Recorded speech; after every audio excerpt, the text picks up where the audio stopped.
अब हम करने जा रहे हैं क्वेश्चन सीबीएसई 24 का, जो कि है 23rd का और क्वेश्चन। ठीक है, तो क्वेश्चन बोला व्हाट इज व्हीटस्टोन ब्रिज। तो देखो बच्चों, व्हीटस्टोन ब्रिज क्या होता है? It is combination of registers. ठीक है ना, क्या होता है ये हमारे पास?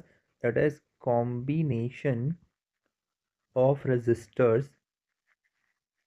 ठीक है ना, to calculate a known resistance. ठीक है ना, अ नोन रेजिस्टेंस। ठीक है, सो Wheatstone bridge is balanced when the condition of, आप इसे ऐसे लिख सकते हैं, R1 upon R2 is equals to R3 upon R4 हो जाए। तो एक इसकी कंडीशन है बैलेंस्ड Wheatstone ब्रिज की।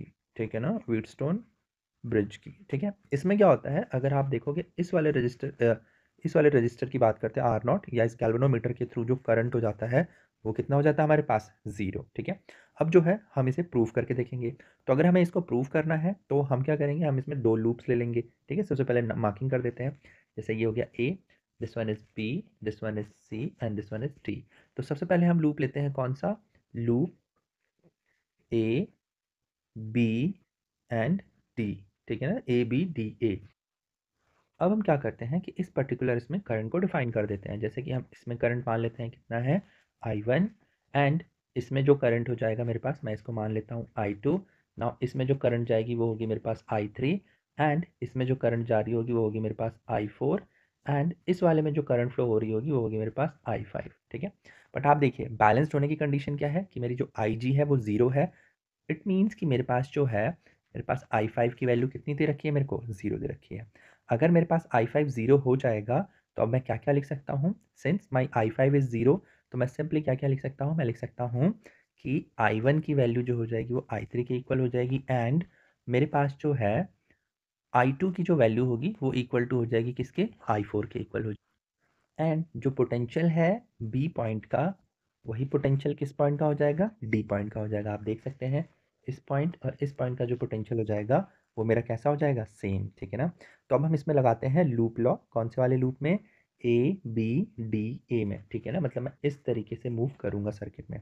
तो अगर मैं इसमें मूव करूंगा तो सबसे पहले मैं स्टार्ट करता हूँ ए बी वाले रजिस्टर से। तो अगर मैं इसमें यूज़ करना चाहूँगा तो देखिए क्या लिखूंगा, सबसे पहले मैं लिखूंगा minus of I1 into R1। ठीक है, उसके बाद मैं लिख सकता हूँ इसमें minus of I5 into R0। फिर लिख सकता हूँ मैं plus of I2 into R3 is equal to कितना? ज़ीरो।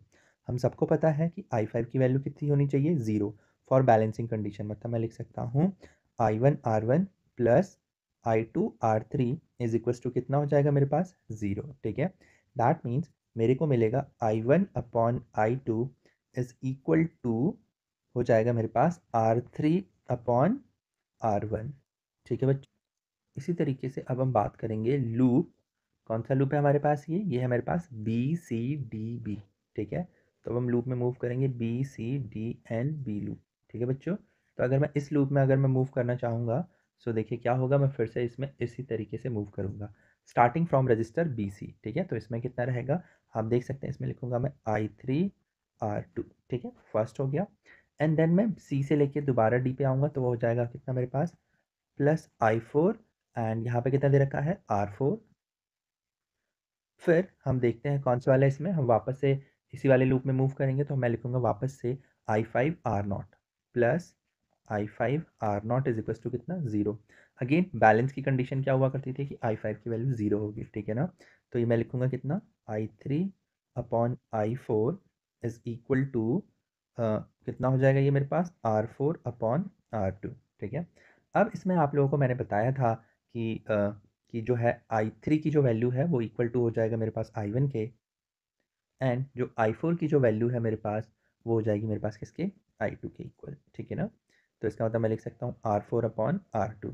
अब इसको अगर मैं इक्वेशन नंबर 1 बोल दूँ, इसको अगर मैं 2 बोल दूँ, तो मैं लिख सकता हूँ क्या कि मैं लिख सकता हूँ कितना? R3 upon R2। ठीक है ना, फ्रॉम इक्वेशन 1 एंड 2। ठीक है, हम लिख सकते हैं R3 upon R1 is equals to R4 upon R2। ठीक है, तो अगर इस टाइप से अगर हम लिखेंगे तो अब देखिए हमारे पास क्या चीज़ बन गई है, हमारे पास बन गया है कंडीशन की R1 upon R2 is equal to, देखिए, R3 अपॉन R4। ठीक है। So this is the condition for balance bridge. Okay बच्चों, सो थैंक यू।